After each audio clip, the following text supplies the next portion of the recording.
आज का रेसिपी है मेथी और मटर का खस्ता कचौरी। बिल्कुल ही क्रिस्पी क्रिस्पी, वो भी आटे से बने हुए। चाहे आप चाट बनाकर खाएं या सब्जी से खाएं, बहुत ही टेस्टी लगता है। तो चलिए स्टार्ट करते हैं। हेलो दोस्तों, राधे राधे। तो मेथी लेने के लिए मैं पहुंच गई थी अपने खेत में। बहुत सारे मेथी हो रहे थे, तो हमने सोचा कि यहीं से काट के लेके चलती हूँ। तो मैंने मेथी काट करके थैले में भर लिया। अब आ गई अपने घर आई तो आग जल रहा था, तो मैंने आग के सामने ही बैठ करके इसको साफ़ कर लिया था, क्योंकि मेथी में थोड़े से घास थे, तो इसीलिए साफ़ करना ज़रूरी था। इसे साफ़ करके हमने अच्छी तरीके से पानी में धो लिया था 3-4 बार। बिल्कुल भी गंदे नहीं है, बिल्कुल साफ़ हो गए हैं। अब इसे काट लेते हैं। मैं इस चकले पे रख के काट रही हूँ, चॉपर बोर्ड तो नहीं है मेरे पे, तो इसलिए मैं इसी पे रख के काट रही हूँ। ज़्यादा बारीक बारीक नहीं काटी हूँ, मैं मोटे मोटे ही काटी हूँ। काट ही रही थी जब तक इधर बेटी मटर लेकर के आ गई थी। कह रही थी मम्मी मटर के कचौरी बना दो। मैं तो मेथी के पराठे बनाने जा रही थी, लेकिन जब बेटी ने कहा कि कचौरी बनाना है, तो मैंने बोला कि चलो कचौरी बना देती हूँ। मेथी और मटर के दोनों को मिक्स करके कचौरी बना देती हूँ। तो मैंने मेथी को काट लिया है और इसे उबालेंगे। तो उबालने के लिए हमने कुकर में रख दिया है। 1 गिलास पानी डाला है इसमें, और मटर को भी हम इस कुकर में ही उबालेंगे। पर इस लोटे में डाल देंगे मटर को, इसमें पानी वगैरह नहीं डालना है, उसके स्टीम से ही ये उबल जाएगा। हमने रख दिया कुकर में लोटे को ही। अब इसे रख देंगे गैस पे उबलने के लिए। हाई फ्लेम पे 2 से 3 सीटी में ये पक गया था मेथी और मटर। अब इसे रख देते हैं कुकर को नीचे। इधर आटा भी छान करके तैयार कर लेते हैं। तो हमने गेहूं के आटा 1.5 कटोरी लिया है, और उसी कटोरी से हमने आधी कटोरी बारीक वाली सूजी ली है। इसे सबको छान करके इसमें हम डालेंगे थोड़े से अजवाइन। 1 चम्मच के करीब अजवाइन है।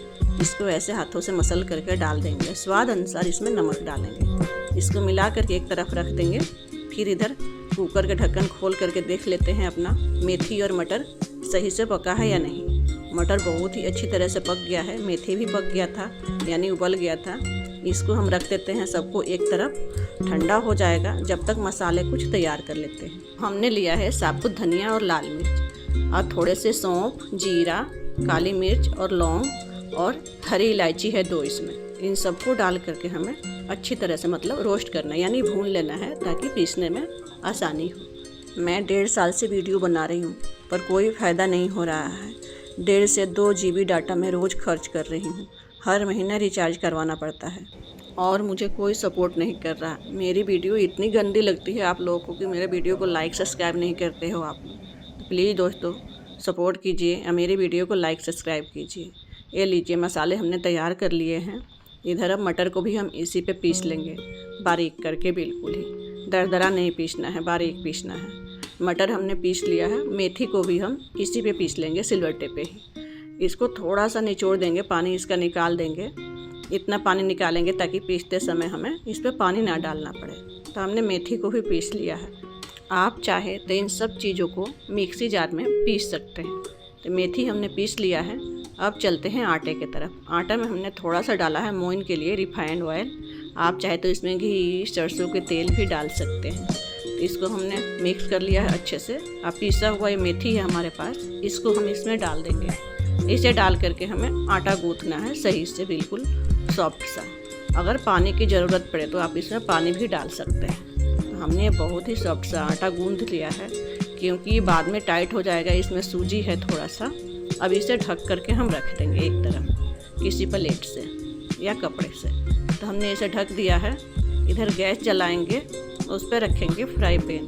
तो हम मसाले तैयार कर लेते हैं, पिट्ठी यानी भरने के लिए उसमें। तो हमने तेल डाला थोड़ा सा। तेल गर्म होने के बाद से जीरा, हींग, हल्दी पाउडर, लाल मिर्च पाउडर और पिसे हुए मसाले इसमें डाल दिए। इनको डाल करके हमें भूनना है थोड़ी देर। अब इसमें डाल दिया हमने 1 चम्मच बेसन बाइंडिंग के लिए।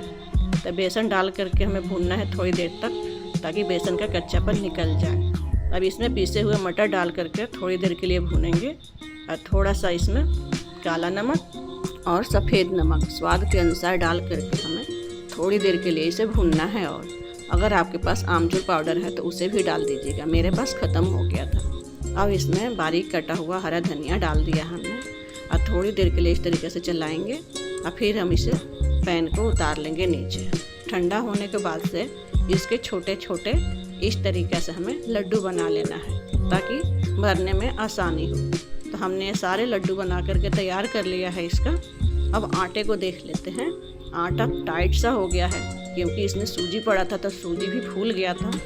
अब इसे थोड़ी देर के लिए मसल लिया था हमने और फिर इसको इस तरीके से करके छोटे छोटे लोइयाँ काट लेंगे और इस तरीके से हाथों पे घुमा करके पेड़े बनाएंगे। उसके बाद से इसकी कटोरी बना लेंगे और इसी में एक लड्डू डालेंगे। पिट्ठी मटर की लड्डू जो हमने बना रखा था उसे डाल करके अच्छे से इसका मुंह बंद करना है ताकि ये फ्राई करते समय इसका मुंह ना खुले।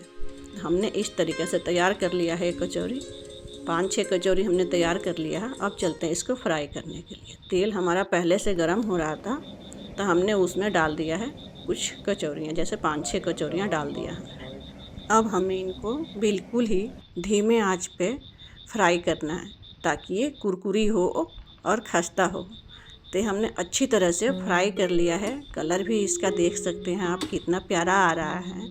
इस तरीके से मैंने बहुत सारी कचौरियाँ बना करके तैयार कर लिया। अब चलते हैं इन्हें सर्व करने के लिए। बहुत ही खस्ता बना था, ये देख लीजिए, बिल्कुल ही क्रंची, अंदर से भी मतलब इतना टेस्टी बना था कि कोई एक बार में खा करके नहीं बता सकता है कि ये आटे से बना हुआ है। इतना खस्ता कचौरी। बच्चों ने बोला था कि चाट बना करके खाना है मेरे को, तो हमने इस पर थोड़ी सी तीखी चटनी या थोड़ी सी मीठी चटनी डाल करके बच्चों को दिया है। और कुछ तो था नहीं इस पर डालने के लिए, लेकिन आप इस पर बहुत कुछ डाल करके सर्व कर सकते हैं। बच्चे बहुत ही खुश हो गए थे। तो बच्चे खुश तो हम भी खुश। तो एक बार अपने बच्चों के लिए ज़रूर ट्राई कीजिएगा। हम आपसे फिर मिलेंगे अगले वीडियो में ऐसे ही नई नई रेसिपी के साथ। जब तक हमारे साथ बोलिए राधे राधे।